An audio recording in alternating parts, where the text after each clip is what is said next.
प्यारे विद्यार्थियों, आज हमारे अध्ययन का विषय है समास। आइए जानते हैं कि समास का अर्थ क्या होता है। समास का अर्थ होता है संक्षिप्तीकरण। संक्षिप्तीकरण को समास कहते हैं। संक्षिप्तीकरण का मतलब हुआ छोटा, अर्थात दो या दो से अधिक शब्दों का परस्पर संबंध बताने वाले कारक एवं विभक्तियों का लोप करके एक स्वतंत्र पद बनाना समास कहलाता है। उदाहरण, राजा का पुत्र। समास बना राजपुत्र। राजा और पुत्र के बीच में विभक्ति चिन्ह का लगा हुआ था, उसका लोप कर दिया गया। राजा जमा पुत्र दोनों को मिलाकर राजपुत्र शब्द या पद बना दिया गया। यह दो या दो से अधिक पदों को एक समस्त पद बनाने की प्रक्रिया ही समास कहलाती है।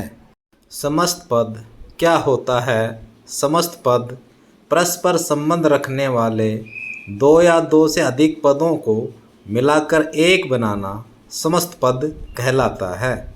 यहाँ रसोई के लिए घर पदों को आपस में मिलाकर रसोई घर पद बनाया गया। यह पद समस्त पद कहलाएगा। करते हैं समास विग्रह। समास विग्रह समस्त पद अलग अलग करके लिखना समास विग्रह कहलाता है। उदाहरण, तुलसीकृत, तुलसी द्वारा कृत। यहाँ पर समस्त पद था तुलसीकृत, उसको अलग अलग करके लिखा तुलसी द्वारा कृत। यह समास विग्रह है। अव्ययी भाव समास। अव्ययी भाव समास में प्रथम पद अव्यय होता है और उसका अर्थ प्रधान होता है, अर्थात पहला पद प्रधान होता है। अव्यय का दूसरा अर्थ अ प्लस व्यय, बिना खर्च के अर्थात बिना परिवर्तन के।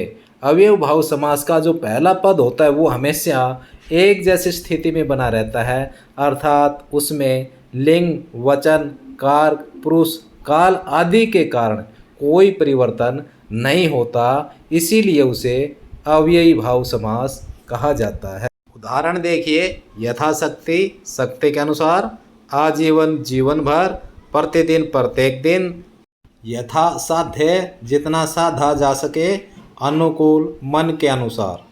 तत्पुरुष समास। इस समास में दूसरा पद प्रधान होता है। उदाहरण, तुलसीकृत, तुलसी द्वारा कृत। विभक्तियों के आधार पर इस समास के 6 भेद माने गए हैं। तत्पुरुष समास के विभक्ति के आधार पर 6 भेद माने गए हैं। कर्म तत्पुरुष, इसकी विभक्ति होती है को। करण तत्पुरुष, विभक्ति है से द्वारा। संप्रदान तत्पुरुष, विभक्ति है के लिए। अपादान तत्पुरुष, विभक्ति है से अलग। संबंध तत्पुरुष, विभक्ति है काके की। अधिकरण तत्पुरुष, विभक्ति है में पर।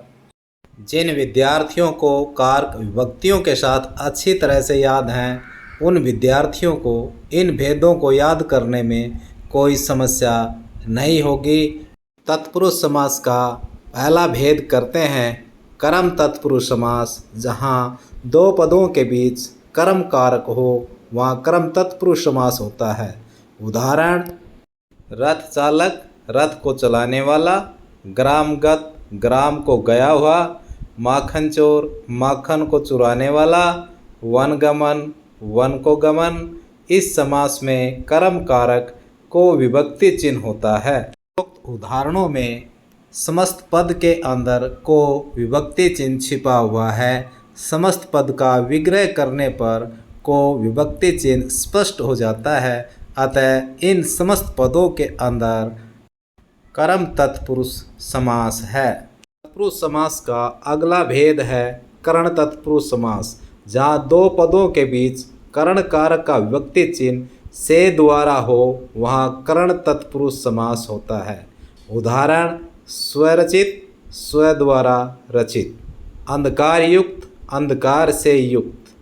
ज्वरग्रस्त, ज्वर से ग्रस्त। सेवातुर, सेवा से आतुर।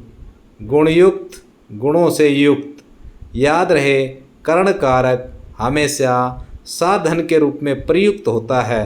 उक्त पदों में से द्वारा विभक्ति चिन्ह छिपा होने के कारण करण तत्पुरुष समास है। संप्रदान तत्पुरुष समास, जहाँ दो पदों के बीच संप्रदान कारक का विभक्ति चिन्ह के लिए हो वहाँ संप्रदान कारक होता है। उदाहरण, रसोई घर, रसोई के लिए घर, गुरु दक्षिणा, गुरु के लिए दक्षिणा, यज्ञशाला, यज्ञ के लिए शाला, युद्ध भूमि, युद्ध के लिए भूमि। उपरोक्त उदाहरणों में संप्रदान का अर्थ ही आदान प्रदान होता है। उपरोक्त उदाहरणों में संप्रदान कारक का विभक्ति चिन्ह छिपा होने के कारण यहाँ संप्रदान तत्पुरुष समास है। अपादान तत्पुरुष समास, जहाँ दो पदों के बीच अपादान कारक का चिन्ह से अलग होता है वहाँ अपादान तत्पुरुष समास होता है। उदाहरण, नेत्रहीन, नेत्र से हीन, पथभ्रष्ट, पथ से भ्रष्ट, रोगमुक्त, रोग से मुक्त, गुणहीन, गुण से हीन, वन रहित, वन से रहित। स्थान का अर्थ अलग होना होता है, इसलिए उसकी विभक्ति से का प्रयोग अलग होने के भाव को दर्शाने के लिए किया जाता है। संबंध तत्पुरुष, जहाँ दो पदों के बीच संबंध कारक का विभक्ति चिन्ह का के की होता है वहाँ संबंध तत्पुरुष समास होता है। उदाहरण, गंगा जल, गंगा का जल, देव पूजा, देव की पूजा, जलयान, जल का यान, राजज्ञा, राजा की आज्ञा, राजपुत्र, राजा का पुत्र। संबंध कारक की विभक्ति का के की का प्रयोग संबंध दर्शाने के लिए किया जाता है। अब करते हैं अधिकरण तत्पुरुष समास, जहाँ दो पदों के बीच अधिकरण कारक का विभक्ति चिन्ह में पर होता है वहाँ पर अधिकरण तत्पुरुष समास होता है। उदाहरण, वनवास, वन में वास, ईश्वर भक्ति, ईश्वर में भक्ति, दीन दयाल, दीनों पर दयाल, शरणागत, शरण में आगत, युधिष्ठिर, युद्ध में शिथिर। अधिकरण कारक का प्रयोग आधार दर्शाने के लिए किया जाता है। उपरोक्त समस्त पदों के उदाहरणों में अधिकरण कारक की विभक्ति चिन्ह का लोप है। समस्त पद को तोड़ने पर विभक्ति की पहचान होती है, अतः यहाँ पर अधिकरण कारक है।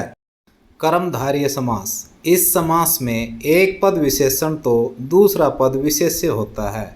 विशेष्य को संज्ञा भी कहा जाता है। इस समास की सबसे बड़ी पहचान भी यही है कि इसमें एक पद संज्ञा होगा, दूसरा पद उसका विशेषण होगा।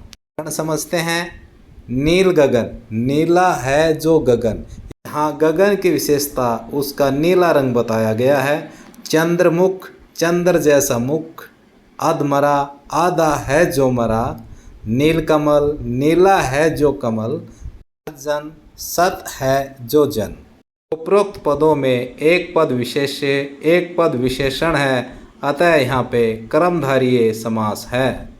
द्वंद्व समास, इस समास में दोनों पद प्रधान होते हैं, अर्थात कोई भी पद उपप्रधान नहीं होता है। उदाहरण, जलवायु, जल और वायु, नर नारी, नर और नारी, अमीर गरीब, अमीर और गरीब, सुख दुख, सुख और दुख, माता पिता, माता और पिता। इस समास की सबसे बड़ी पहचान यह है कि दो पदों के बीच में एक छोटी सी रेखा मिलेगी जिसे योजक चिन्ह भी कहते हैं। जहाँ दो शब्दों के बीच में यह छोटी रेखा या योजक चिन्ह मिले तो आपको समझ लेना है कि यहाँ पे द्वंद्व समास है। द्विगु समास, इस समास में पहला पद संख्यावाची होता है। उदाहरण, पंचतंत्र, 5 तंत्रों का समूह, शताब्दी, 100 अब्दों का समूह, चौगुनी, 4 गुनी, चौमासा, 4 मासों का समूह, पंसेरी, 5 शेरों का समूह। समास की सबसे बड़ी यही पहचान है कि इसका पहला पद संख्यावाची होता है। जहाँ भी आपको पहला पद संख्यावाची मिले आप समझ लेना कि वहाँ द्विगु समास है। बहुब्रीहि समास, इस समास में कोई भी पद प्रधान नहीं होता, अपितु बाहर का कोई तीसरा पद प्रधान होता है। इसका विग्रह करने पर वाला है जो, जिसका, जिसकी, जिसके, वह आदि आते हैं। उदाहरण गजानन, गज का आनन है जिसका। लंबोदर, लंबा है उदर जिसका गणेश। दशानन, 10 हैं आनन जिसके रावण। वीणापाणी, वीणा है जिसके हाथ में सरस्वती। यहाँ कोई भी पद प्रधान न होकर कोई तीसरा पद प्रधान है, अतः यहाँ पर बहुव्रीहि समास है।